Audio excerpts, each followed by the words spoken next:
Il s'appelait Louis le Pieux. Fils d'un grand géant, il avait hérité d'un empire s'étendant de l'Atlantique à Rome. Il avait tout, des fils aînés obéissants, une loi inébranlable sur la succession au trône et un pouvoir absolu. On aurait dit que ce monde allait durer éternellement. Mais un jour, l'empereur tout-puissant jette un œil dans le berceau de son nouveau-né, son 4e fils. Un bébé à qui, selon la loi, rien n'était dû. Et Louis commet une erreur fatale. Il décide de devenir simplement un père aimant. Pour un seul nourrisson, il rompt ses propres serments. En réponse, ses fils aînés se révoltent. Ils trahissent leur père, lui arrachent la couronne, jettent sa femme en prison et forcent le souverain du monde à se repentir à genoux dans la boue devant la foule. Et savez-vous ce que fait Louis lorsqu'il retrouve miraculeusement son trône? Il leur pardonne. Et cette miséricorde paternelle aveugle et obstinée déclenche une réaction en chaîne qui réduira le continent en cendres. Chaque pardon de Louis se traduira par une nouvelle trahison et des montagnes de cadavres. On nous a enseigné que la France était née de grands projets politiques et de triomphes. Mais la vérité, c'est que nos frontières, notre langue et notre nation sont issues d'un sanglant carnage familial, de la faiblesse d'un père nommé Louis, qui aimait tant ses enfants qu'il leur a donné des armes de ses propres mains et leur a permis de mettre l'Empire en pièces. Il naît en 778, probablement à Chasseneuil-du-Poitou, dans le Poitou. Sa mère, Hildegarde de Wenzgau, accouche de jumeaux pendant que Charlemagne guerroie au-delà des Pyrénées. Le frère jumeau, un autre Lothaire, meurt en bas âge.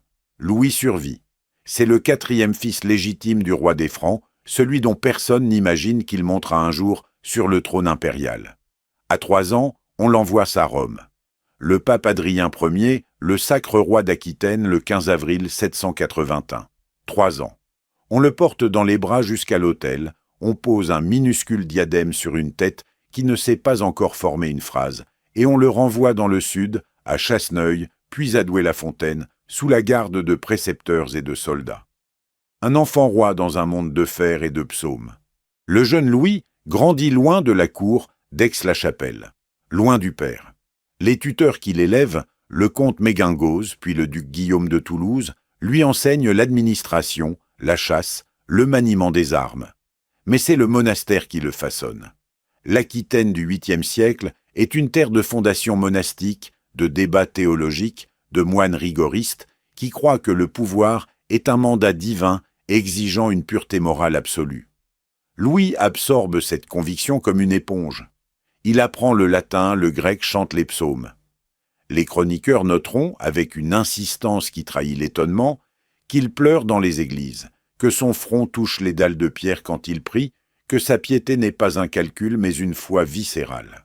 Charlemagne, lui, ne pleure pas dans les églises. Charlemagne bâtit des églises et fait trembler ceux qui s'y trouvent.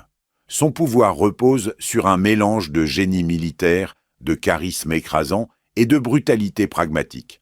En 782, au bord de l'Alais, il fait décapiter 4500 prisonniers saxons en une seule journée, le massacre de Verden. Quand il faut punir, il punit. Quand il faut mentir, il ment.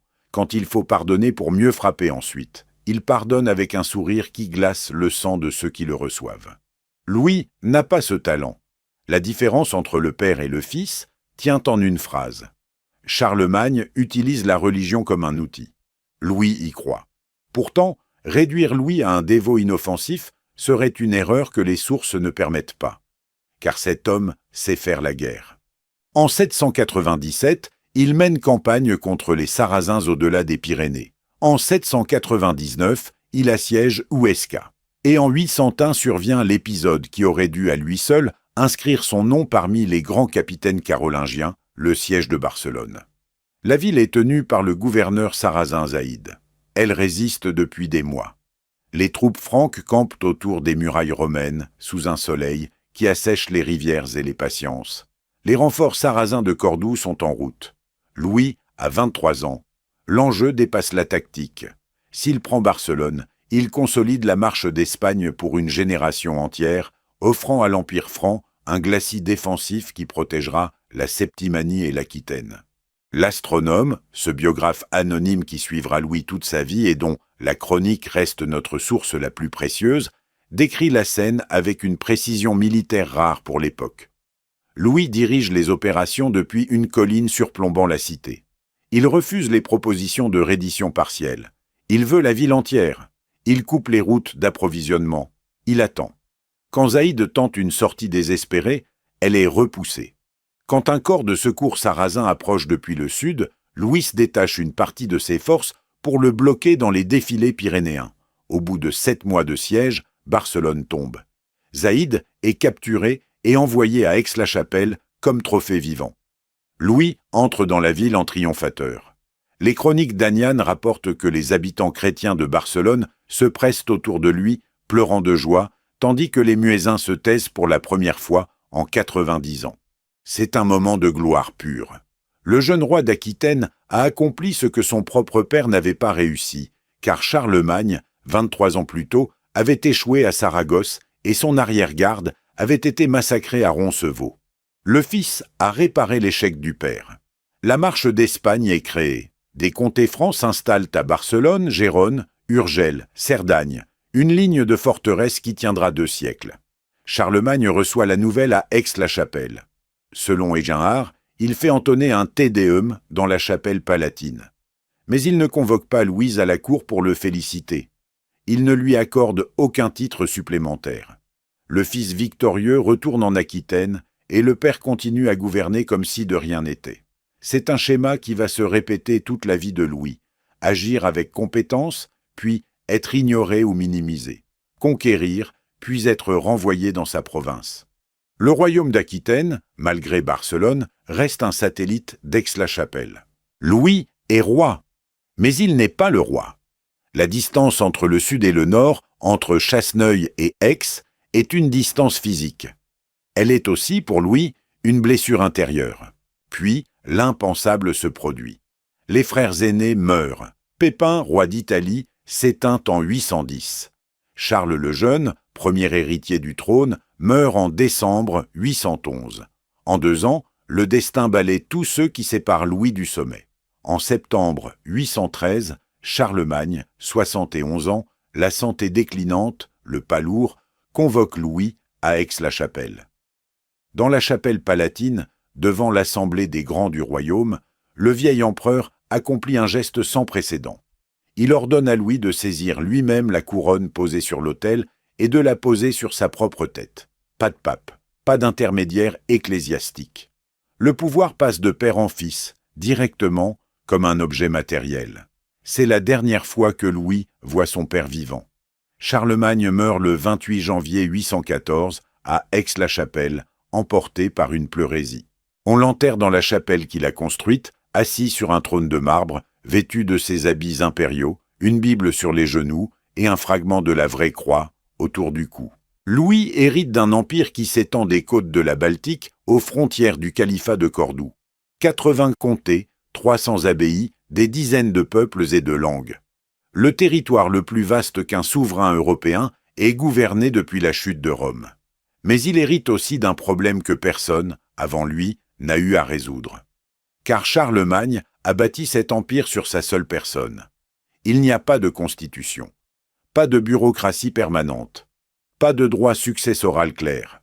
L'empire tient parce que Charlemagne est Charlemagne, et maintenant Charlemagne est mort.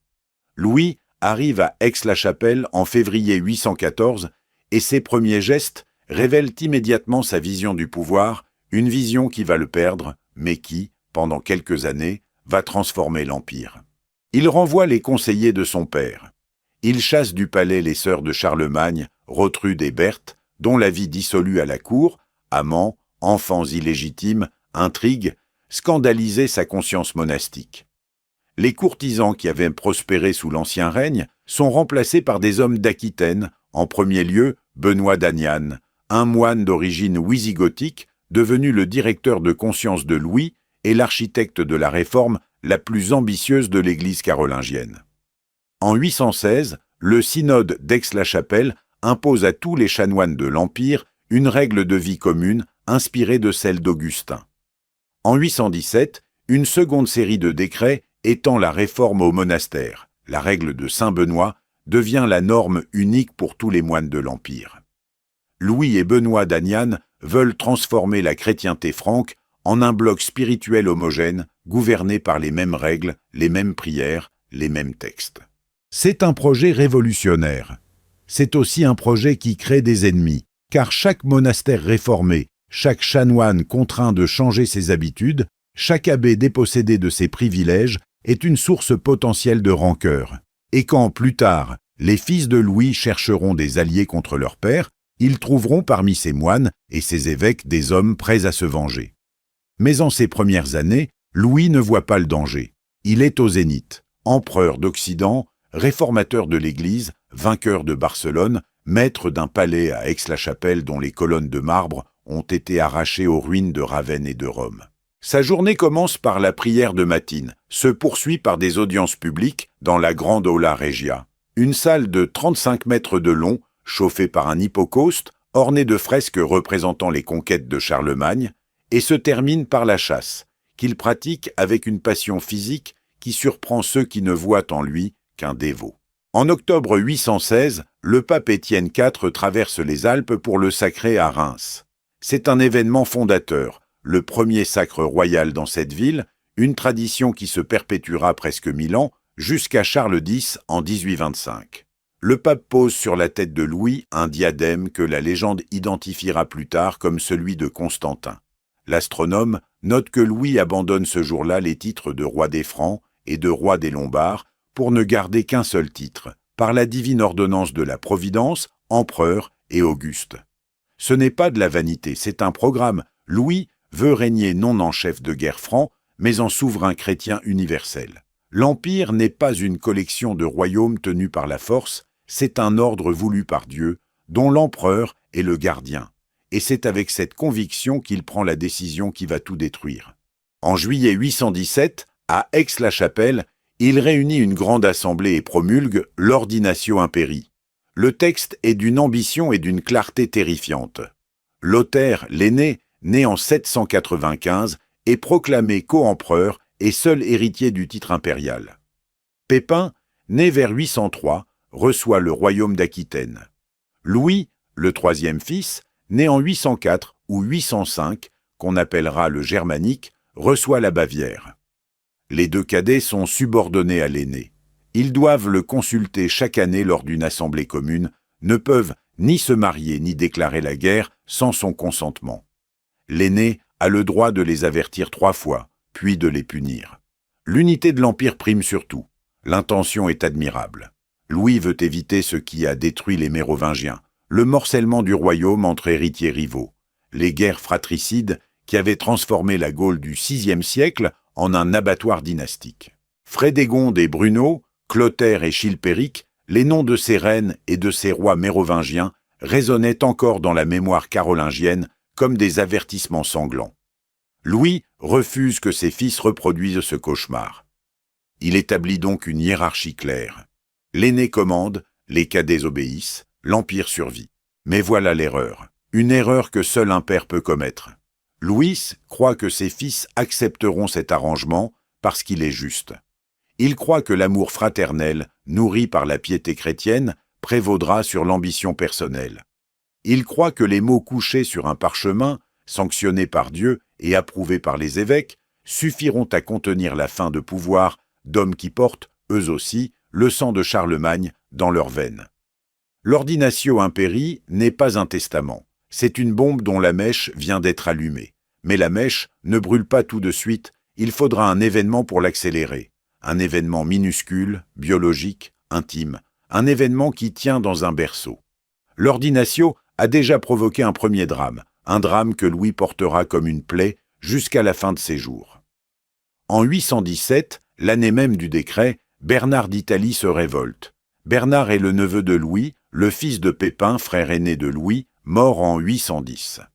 Charlemagne lui avait confié le royaume d'Italie, mais l'Ordinatio place l'Italie sous la souveraineté directe de Lothaire, réduisant Bernard à presque rien. Le jeune roi proteste. Il rassemble des partisans, il parle d'indépendance. Louis réagit avec une vitesse qui déconcerte ceux qui le croient faible. Il mobilise l'armée, marche vers le sud jusqu'à Chalon-sur-Saône. Bernard, surpris par cette rapidité, n'a pas le temps d'organiser sa défense. Il se rend, espérant la clémence impériale. Il est arrêté, transféré à Aix-la-Chapelle, jugé par l'Assemblée des Grands, condamné à mort. Louis commut la sentence. Non par clémence, par calcul. Un roi mort devient un martyr. Un roi aveugle devient un exemple. On applique le supplice prescrit par la tradition franque. Un stylet chauffé au rouge, enfoncé dans les globes oculaires. Bernard meurt 2 jours plus tard, le 17 avril 818, des suites de ses blessures. Il avait probablement moins de 30 ans. Cette mort hante Louis. Elle le hante parce qu'il est cet homme-là, un homme pour qui la conscience n'est pas un concept abstrait, mais une voix intérieure qui ne se tait jamais. 4 ans plus tard, en août 822, à Attigny, devant l'Assemblée des Grands du royaume, il fait quelque chose d'inédit pour un empereur carolingien. Il confesse publiquement ses péchés. Il reconnaît sa responsabilité dans la mort de Bernard. Il reconnaît les torts causés à ses propres sœurs et frères, exilés ou tondus lors de son arrivée au pouvoir. Il s'agenouille, il pleure, il s'humilie devant ceux qui lui doivent obéissance. L'historienne Maïké de Jong, dans son étude magistrale sur la pénitence de Louis, a montré que ce geste s'inscrivait dans une tradition carolingienne de pénitence publique royale, une manière de renouveler le contrat entre le souverain et Dieu, entre l'empereur et son peuple. Ce n'était pas nécessairement un aveu de faiblesse, c'était, dans l'idéologie de l'époque, un acte de force spirituelle. Mais la politique n'est pas la théologie. Et ce que les grands de l'Empire retiennent de la scène d'Attigny, ce n'est pas la grandeur du geste, c'est la vulnérabilité de l'homme. Ils ont vu leur empereur pleurer. Ils ont vu leur souverain admettre qu'il avait tort. Et dans un monde où le pouvoir repose sur l'image de l'invincibilité, cette image vient de se fissurer. La fissure est encore fine. Elle va s'élargir. Ermengarde de Hesbaye, la première épouse de Louis, meurt le 3 octobre 818 à Angers pendant une campagne contre les Bretons. Louis a 40 ans. Il est empereur, père de 3 fils adolescents, dont le destin est fixé par décret impérial et approbation divine. En février 819, moins de 5 mois après la mort d'Ermengarde, il se remarie. La vitesse de cette union a intrigué les historiens. L'explication la plus probable est politique.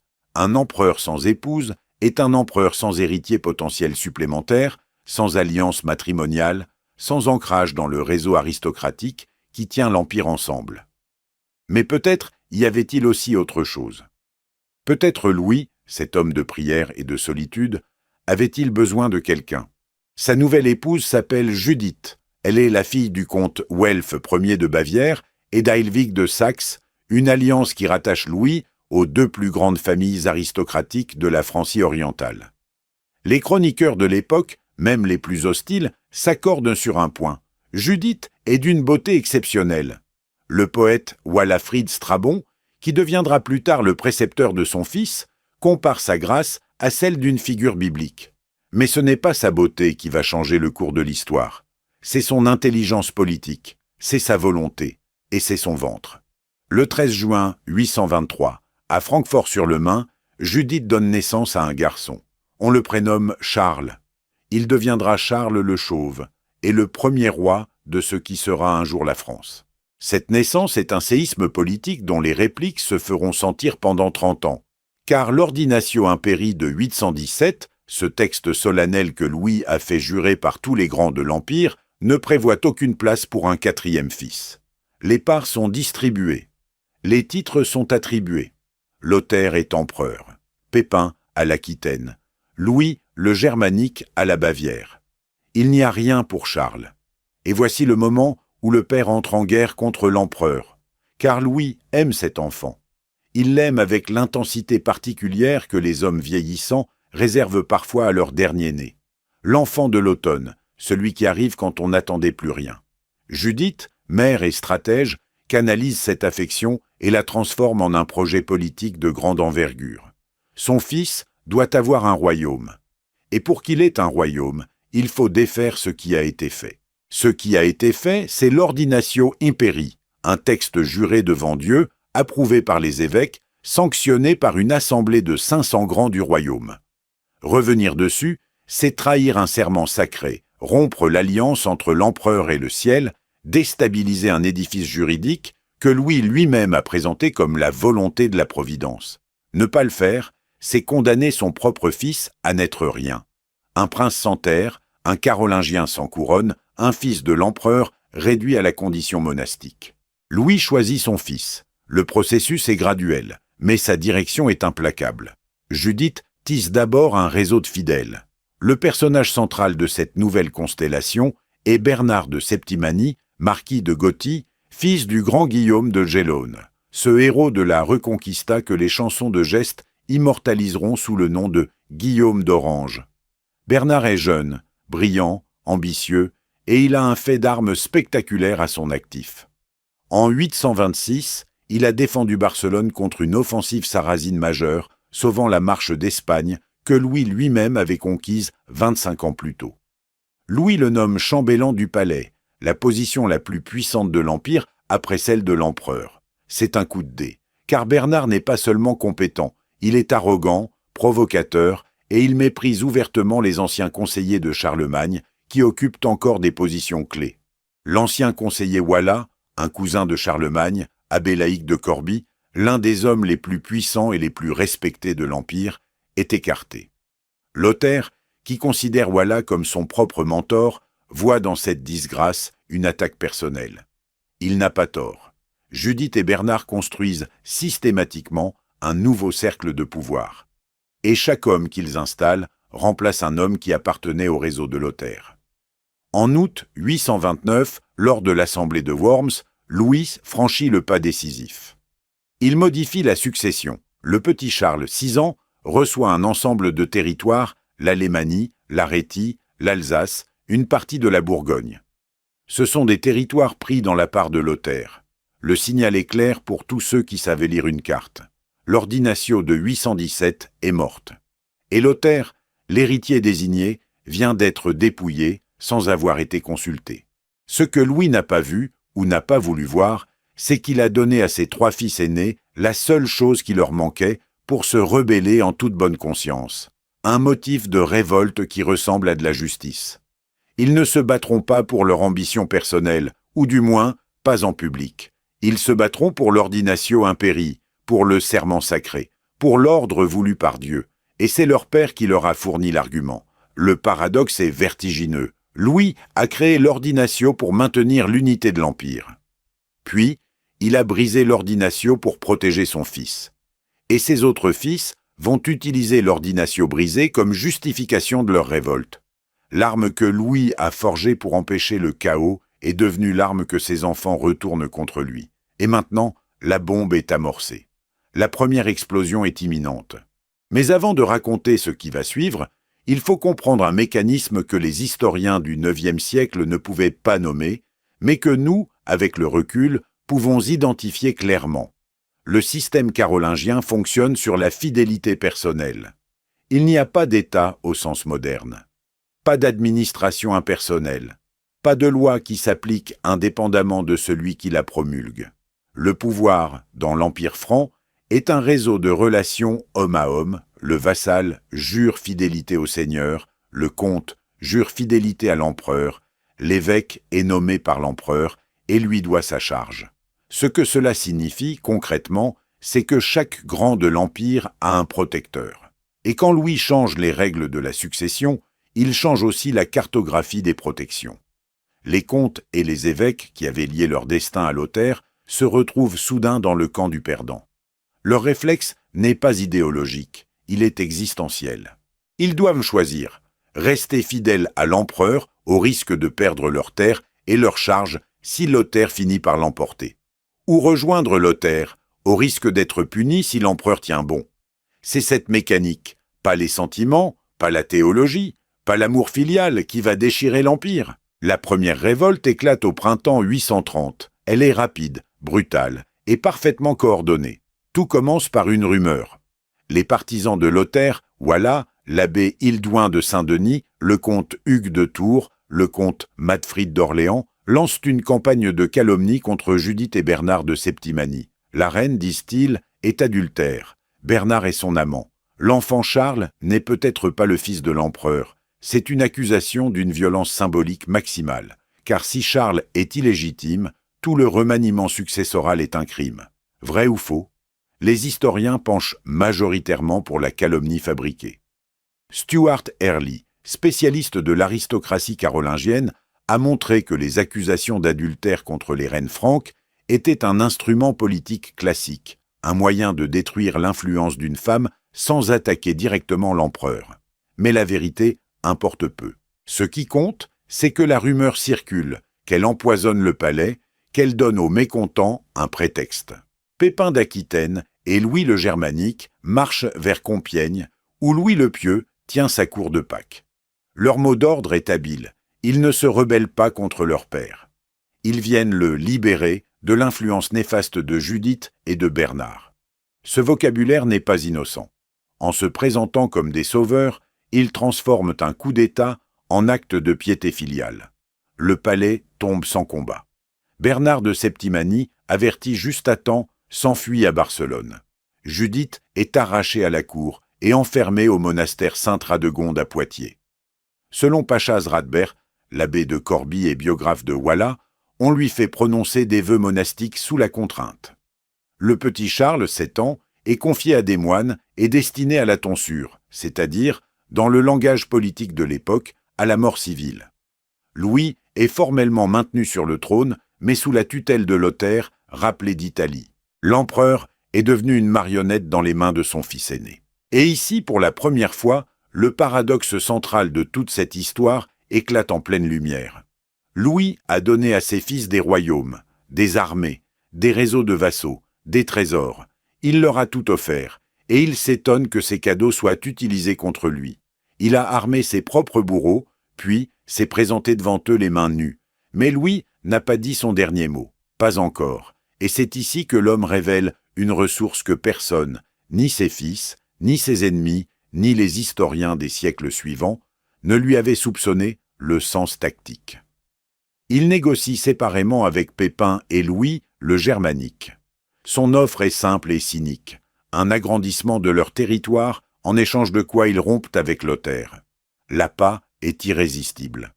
Les deux cadets trahissent leur frère aîné. Lors de l'assemblée de Nimègue, en octobre 830, Lothaire est isolé, contraint de repartir en Italie.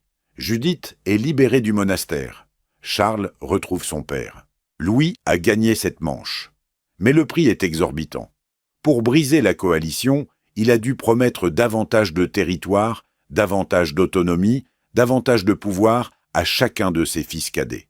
Chaque rébellion se solde par des concessions, et chaque concession rend la prochaine rébellion plus facile, plus profitable, moins risquée. C'est un cercle infernal. Les fils se révoltent, le père négocie. Les fils obtiennent davantage. Les fils se révoltent de nouveau pour obtenir encore davantage. Et l'Empire, à chaque tour de roue, se fragilise un peu plus. En 831, un nouveau partage est promulgué. En 832, Louis pousse l'audace, ou la folie, un cran plus loin. Pépin se rebelle une nouvelle fois. Louis le destitue de l'Aquitaine et attribue le royaume au petit Charles, 9 ans. C'est un acte d'une violence politique considérable. Non seulement il punit un fils rebelle, mais il donne la récompense à l'enfant qui est la cause même de la rébellion. Pépin, humilié, furieux, rejoint Lothaire en Italie. Louis le Germanique, sentant le vent tourner, envahit l'Alémanie, le territoire de Charles. Pour la deuxième fois en 3 ans, les 3 fils aînés sont unis, contre leur père. Mais cette fois, ils ont une arme que Louis ne peut pas contrer. Le pape? Lothaire a convaincu Grégoire IV de traverser les Alpes et d'accompagner l'armée des fils en Gaule. Le pontife se présente comme un médiateur, un artisan de paix, un berger venu réconcilier la famille impériale. Mais sa présence dans le camp des rebelles envoie un signal dévastateur. Si le vicaire du Christ est avec les fils, alors Dieu est avec les fils. Et si Dieu est avec les fils, l'empereur est seul. Certains évêques fidèles à Louis tentent de résister. Agobard de Lyon, qui a pourtant ses propres griefs contre l'empereur, écrit que le pape n'a pas le droit de se mêler de la politique franque. Les archevêques du camp impérial envoient un message à Grégoire. S'il persiste, ils l'excommunieront. Le pape, furieux, répond qu'il est au-dessus de tout évêque. C'est un moment crucial dans l'histoire des relations entre la papauté et l'Empire. Mais pour Louis, en cet instant, la théologie est secondaire. Ce qui compte, c'est que le pape est de l'autre côté de la plaine. Fin juin 833. Deux armées se font face dans la plaine du Rotfeld, entre Colmar et Sigolsheim.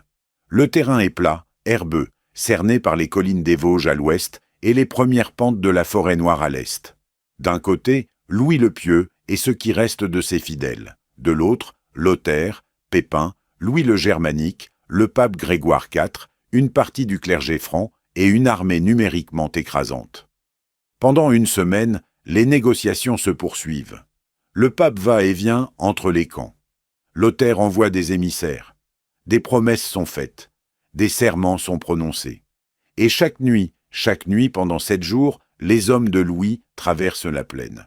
Non pas pour attaquer, pour déserter, un par un d'abord, puis par groupe, puis par compagnies entières, les comtes, les vassaux, les guerriers qui avaient juré fidélité à l'empereur, qui s'étendent sous le couvert de l'obscurité, et vont prêter serment à ses fils. Les émissaires de Lothaire travaillent à plein régime. Ils promettent des terres, des charges, des privilèges à quiconque change de camp. Et les hommes changent de camp. Le mécanisme est limpide. Chaque déserteur qui part rend la position de Louis plus faible. Et chaque affaiblissement de Louis rend la désertion suivante plus probable. C'est un effet de cascade, une prophétie autoréalisatrice. Plus Louis perd de soutien, plus il est rationnel de l'abandonner. Le matin du 29 ou 30 juin, Louis sort de sa tente et regarde son camp. Il est presque vide. Tégan, l'un des rares chroniqueurs restés fidèles à l'empereur, rapporte la scène qui suit. Louis rassemble les quelques hommes qui lui restent. Des poignées de fidèles, peut-être quelques dizaines. Il les regarde, et il prononce ces mots. « Allez auprès de mes fils. Je ne veux pas qu'aucun d'entre vous perde la vie ou un membre à cause de moi. » Les hommes pleurent, puis ils partent. Louis s'est seul. La plaine qui s'appelait le Rotfeld, le champ rouge, en dialecte alémanique, peut-être à cause de la couleur du sol, reçoit ce jour-là un nom nouveau, un nom qu'elle portera pour toujours. Le Lugenfeld, le Campus Mentitus, en latin, le champ du mensonge. Car tous les serments prêtés à l'empereur y ont été brisés en une seule semaine. Louis pose une seule condition à sa reddition, que Judith et Charles ne soient pas maltraités. On le lui promet. Il se rend. Judith est envoyée au couvent de Tortone en Italie du Nord. Charles, 10 ans, est enfermé à l'abbaye de Prume, dans l'Eiffel. L'Empire échoue à Lothaire. Mais Lothaire ne se contente pas d'une victoire politique. Ce qu'il veut n'est pas un empire à partager. C'est un père à humilier. En octobre 833, dans la basilique de l'abbaye Saint-Médard de Soissons, devant une assemblée d'évêques triés sur le volet, Louis est contraint de comparaître. La cérémonie est orchestrée avec un soin minutieux. Hébon de Reims, un homme que Louis lui-même avait élevé de la servitude à la dignité archiépiscopale, un ancien serf promu par la grâce impériale, préside la séance. Agobard de Lyon rédige un libelle théologique justifiant la déposition. Les évêques alignent les chefs d'accusation. Violation de l'ordinatio imperii, perturbation de la paix du royaume, provocation de scandale dans l'Église, parjure envers ses propres serments. On amène Louis devant l'autel. On dépose à ses pieds un cilice, ce vêtement de crin qui irrite la peau, symbole de pénitence et de honte. On lui demande de confesser ses crimes. Et Louis, l'empereur d'Occident, le fils de Charlemagne, le conquérant de Barcelone, se prosterne. Le visage contre la pierre froide de la basilique. Il ôte son manteau impérial. Il revêt le cilice. Il dépose sur l'autel sa ceinture d'armes, symbole de son statut de guerrier, et ses insignes impériaux. C'est terminé. Il n'est plus empereur. Il n'est plus guerrier. Il n'est plus rien. L'astronome, qui rapporte ces événements avec une rage à peine contenue, les qualifie de tragédie presque inouïe dans les annales humaines. Le mot tragédie n'est pas anodin. Dans la culture latine du IXe siècle, c'est un terme technique emprunté à l'Antiquité. La chute d'un grand homme causée par un défaut qui est aussi sa vertu. La clémence de Louis, voilà le défaut. La piété de Louis, voilà la vertu. Et la destruction vient de l'intérieur, pas de l'extérieur. Louis est enfermé à Saint-Médard de Soissons, sous bonne garde. Judith est dans un couvent italien. Charles est dans un monastère de l'Eiffel. La famille est dispersée, brisée, réduite au silence. Mais l'ironie de cette histoire est si cruelle qu'un dramaturge hésiterait à l'écrire.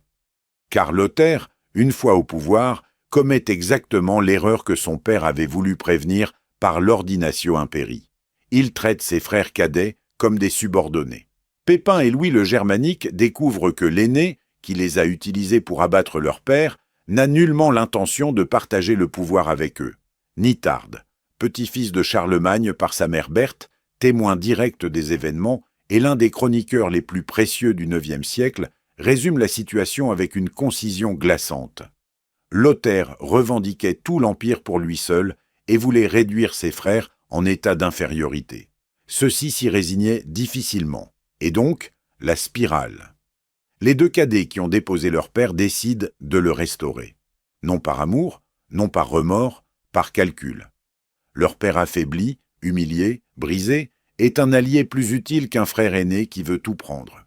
En mars 834, Louis le Germanique et Pépin marchent sur Soissons. Lothaire, pris à revers, ne peut pas résister. Louis est libéré de son monastère-prison. On le conduit à Saint-Denis. Le 1er mars 834, dans l'abbatiale, on lui restitue ses armes, ses insignes, sa couronne. Son demi-frère Drogon, évêque de Metz, le seul membre de sa famille qui ne l'ait jamais trahi, prononce les paroles de restauration. L'empereur est de retour. Mais quel empereur? Un homme de 56 ans, publiquement pénitencié, publiquement dépouillé, qui a vu son épouse enfermée dans un couvent étranger et son plus jeune fils relégué dans un monastère. Un homme dont les vassaux l'ont abandonné en une semaine et dont les évêques ont rédigé l'acte d'accusation. Un homme qui sait désormais, sans l'ombre d'un doute, de quoi ses fils sont capables. En février 835, le concile de Thionville casse solennellement les actes de Soissons. 44 évêques participent à la cérémonie. Hébon de Reims, l'archevêque qui avait présidé l'humiliation, est destitué et enfermé. Les actes du concile déclarent que la pénitence de Louis était injuste, irrégulière et extorquée par la violence. Louis est restauré. Mais quelque chose est brisé qui ne se réparera jamais. L'autorité impériale, désormais, n'est plus un absolu, c'est un objet de négociation. On peut déposer un empereur, puis le restaurer, puis le redéposer. Le sacré s'est fissuré. Et dans cette fissure s'engouffreront tous les conflits du siècle suivant. Et Louis, c'est le trait le plus stupéfiant de tout ce récit, pardonne. Il pardonne à Lothaire, à condition qu'il reste en Italie. Il pardonne à Pépin et à Louis le Germanique. Il pardonne à la plupart des évêques et des comtes qui l'ont trahi. Il ne confisque aucun domaine. Il ne fait exécuter personne. La seule exception est Hébon, destitué de son siège. Et même Hébon finira par revenir en grâce. L'abbé de Fulda, Raban Maur, l'un des plus grands intellectuels du IXe siècle, avait écrit pendant la captivité de Louis un traité rappelant que les fils doivent honorer leur père et les sujets leur souverain. Louis lui donne raison en théorie, mais en pratique, il ne punit personne. Chaque pardon est une leçon pour ses fils. Et la leçon est, on peut trahir l'empereur sans en payer le prix. Il reste à Louis 6 ans de règne, 6 ans pendant lesquels le cycle va se poursuivre, implacable. En 837, il attribue de nouveaux territoires à Charles, la vallée de la Meuse, le bassin de la Seine jusqu'à la mer. En décembre 838, Pépin meurt à Poitiers. Louis, plutôt que de transmettre l'Aquitaine au fils de Pépin, Pépin II, un jeune homme que l'aristocratie aquitaine soutient, donne le royaume entier à Charles. C'est un choix qui viole non seulement le droit coutumier franc, mais aussi le sens le plus élémentaire de la prudence politique. En dépouillant son petit-fils au profit de son dernier-né, Louis s'aliène toute l'aristocratie d'Aquitaine. En mai 839, lors de l'assemblée de Worms, un nouveau partage est proclamé. Lothaire reçoit l'Italie et les territoires à l'est du Rhône et de la Saône. Louis le Germanique garde la Bavière, et rien d'autre. Charles hérite de tout le reste. La Neustrie, l'Aquitaine, la Septimanie, la Provence, la Bourgogne.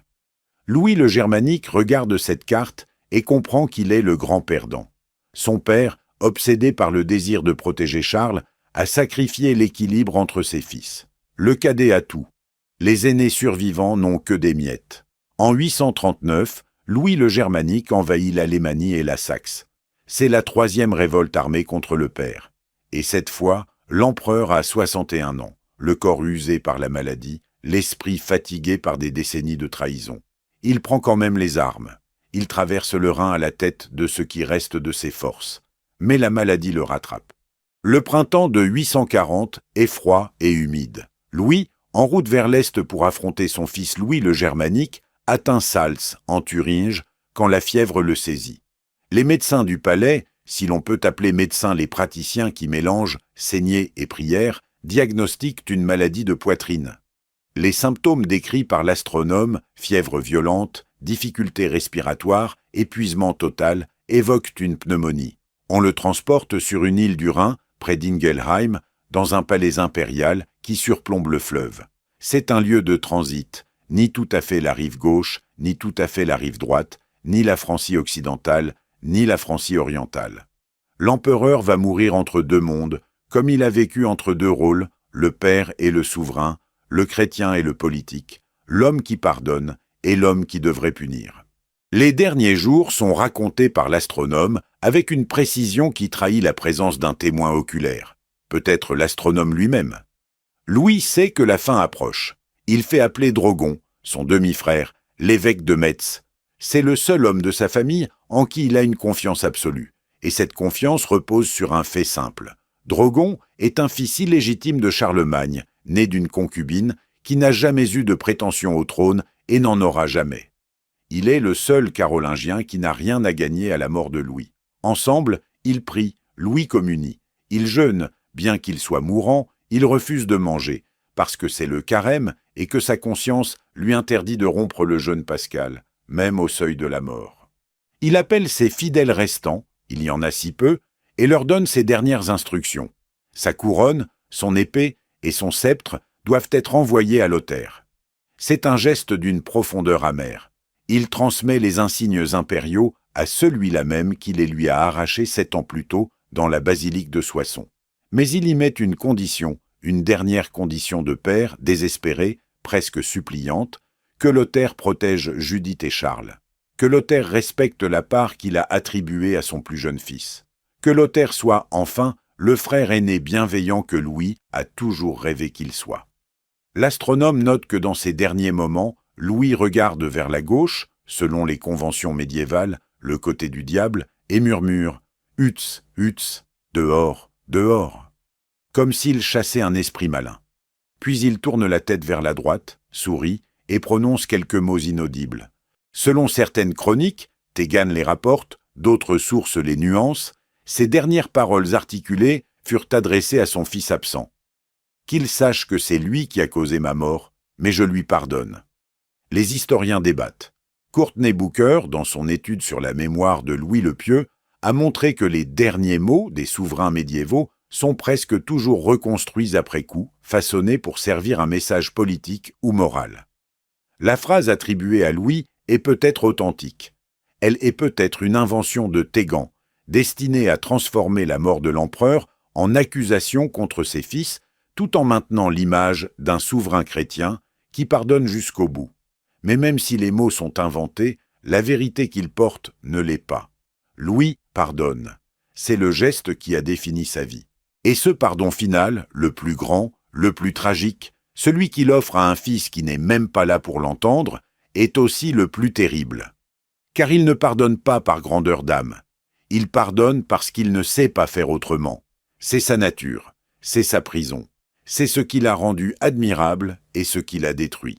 Il meurt le 20 juin 840, à l'âge de 62 ans. Il a régné 26 ans. Son corps est transporté à Metz et inhumé dans l'abbaye Saint-Arnoux, la nécropole traditionnelle de la famille carolingienne, où repose déjà sa mère Hildegarde. Le sarcophage qui l'accueille est un objet extraordinaire. Une cuve de marbre du 5e siècle, probablement fabriquée dans les ateliers d'Arles, ornée de reliefs sculptés représentant le passage de la mer Rouge. Le passage de la mer Rouge. Moïse conduisant les Hébreux hors d'Égypte, les eaux qui s'ouvrent, Pharaon et son armée englouti derrière eux. On ne sait pas si Louise ou ses proches ont choisi ce sarcophage délibérément, ou si c'est le hasard des réserves de l'abbaye qui l'a placé là. Mais l'image est d'une ironie dont l'écho traverse les siècles, car Louis, lui, n'a jamais traversé la mer. Il est resté au milieu des eaux, entre ses fils d'un côté et son rêve d'unité chrétienne de l'autre, et les flots l'ont englouti. Et derrière lui, les armées de ses propres enfants avancent déjà. Lothaire reçoit la nouvelle de la mort de son père et réagit exactement comme Louis l'avait craint. Il envoie des messagers dans tout l'Empire pour annoncer qu'il revendique l'intégralité de l'héritage au titre de l'Ordinatio de 817, ce même texte qu'il a alternativement invoqué, violé, restauré et piétiné selon les besoins du moment. Il exige des serments de fidélité universelle, il promet des récompenses, il menace de mort quiconque refuse. Charles, 16 ans, et Louis le Germanique refusent. Ils s'allient le 25 juin 841, 1 an et 5 jours après la mort de leur père, les trois frères s'affrontent à Fontenoy-en-Puisée, dans l'Yonne. La bataille commence à l'aube et dure toute la matinée. Les pertes sont effroyables. Le poète Angilbert, un moine de Saint-Riquier présent sur le champ de bataille, compose un poème funèbre dont les vers résonnent comme un cri. Ni la rosée ni la pluie n'arrosent les prés de cette plaine, mais le sang des guerriers tombés dans le carnage. Nitharde, qui combat du côté de Charles, note que les marais autour de Fontenoy sont rougis par le sang et que les cadavres empêchent les survivants de marcher. Les estimations varient. Certaines chroniques parlent de 40 000 morts. Le chiffre est probablement gonflé. Mais ce qui n'est pas gonflé, c'est le sens de cette journée. Ce que Louis le Pieux avait voulu empêcher toute sa vie, le massacre fratricide entre ses fils, vient de se produire à une échelle qui dépasse tout ce que l'Empire carolingien a jamais connu. Lothaire est vaincu. Il fuit vers Aix-la-Chapelle, puis vers le sud. Les combats continuent pendant 2 ans encore, des escarmouches, des négociations, des serments brisés et renouvelés. En février 842, Charles et Louis le Germanique se retrouvent à Strasbourg pour prononcer les serments qui scelleront leur alliance. Les serments de Strasbourg, prononcés le 14 février 842, sont un document unique. Pour la première fois dans l'histoire politique européenne, un texte officiel est rédigé non pas en latin, mais en langue vernaculaire, le proto-français pour les troupes de Charles, le proto-allemand pour celles de Louis.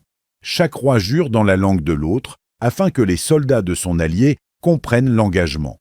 C'est un acte pragmatique, mais c'est aussi, sans que personne ne s'en doute, un acte fondateur. Ces 2 langues qui se séparent sur le parchemin de Strasbourg deviendront, au fil des siècles, le français et l'allemand. 2 nations naissent dans le serment que 2 frères prononcent parce que leur père n'a pas su empêcher la guerre. En août 843, les 3 frères se retrouvent à Verdun. Le traité qu'ils signent partage l'empire de Charlemagne en 3 royaumes. Lothaire reçoit la Francie médiane, une bande de territoire qui s'étend de la mer du Nord à l'Italie, incluant Aix-la-Chapelle, la Bourgogne, la Provence et Rome, ainsi que le titre impérial, désormais vidé de sa substance. Louis le Germanique obtient la Francie orientale, les terres à l'est du Rhin, qui deviendront le Saint-Empire romain germanique, puis l'Allemagne. Charles le Chauve hérite de la Francie occidentale, le territoire qui prendra, dans les siècles suivants, le nom de France. L'Empire est mort, et les frontières tracées à Verdun, ces lignes que 3 frères dessinent sur une carte en se détestant, définiront la géographie politique de l'Europe pour les 1200 ans qui suivent.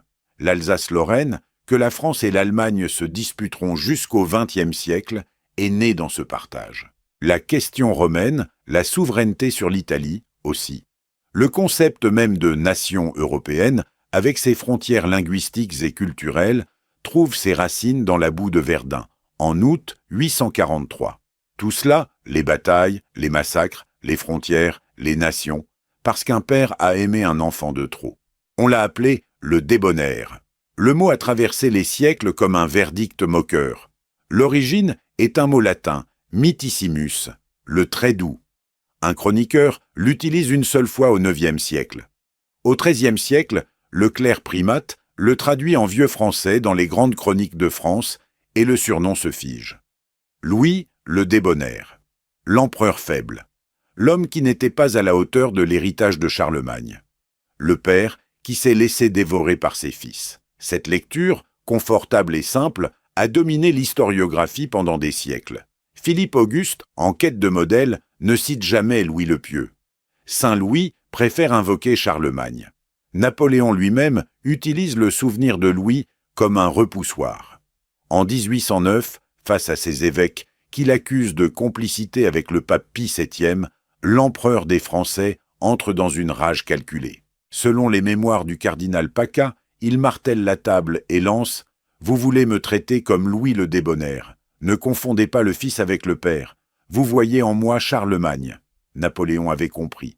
La terreur qu'inspire encore Louis, 1000 ans après sa mort, n'est pas celle d'un tyran, c'est celle d'un précédent.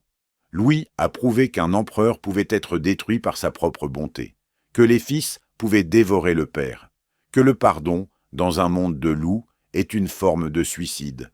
Mais l'historiographie contemporaine a nuancé ce jugement. Depuis les travaux de Philippe de Preux sur les fidèles de Louis, de Mike de Jong sur la pénitence publique carolingienne, de Stuart Early sur les réseaux aristocratiques, une autre image émerge. Louis n'était pas un incapable. Son règne a vu des réformes administratives majeures, la standardisation de la règle bénédictine, la réorganisation des domaines impériaux, l'extension du réseau missionnaire vers la Scandinavie, avec l'archevêque en chair de Hambourg. Ces campagnes militaires en Espagne, en Bretagne, sur les frontières danoises, furent menées avec compétence. Le problème de Louis n'était pas l'incompétence, c'était la contradiction entre deux rôles irréconciliables. Le rôle de père et le rôle d'empereur. Un père aime ses enfants, un père veut les protéger, les élever, leur donner le meilleur. Un père cède, un père pardonne. Un père, quand il a 5 enfants, essaie d'être juste envers chacun, même quand la justice envers l'un exige l'injustice envers les autres. Un empereur ne peut pas se permettre cela. Un empereur doit punir la trahison, même quand le traître est son fils. Un empereur doit maintenir l'ordre, même quand l'ordre exige la cruauté. Un empereur doit choisir l'empire contre sa propre chair. Et cet homme, ce croyant, ce pénitent qui pleurait sur les dalles des églises, n'a jamais pu se résoudre à faire ce choix. Voilà pourquoi Louis est le pire père de l'histoire d'Europe. Non parce qu'il a battu ses enfants, ou les a négligés, ou les a affamés, mais parce qu'il leur a donné tout ce qu'un père peut donner dans un monde où le don est une arme. Des couronnes qui nourrissent l'ambition, des armées qui permettent la révolte, des territoires qui créent des clientèles rivales, et par-dessus tout, l'impunité, la certitude, acquise par l'expérience, que le père ne punira jamais vraiment. Un père qui punit est un père cruel.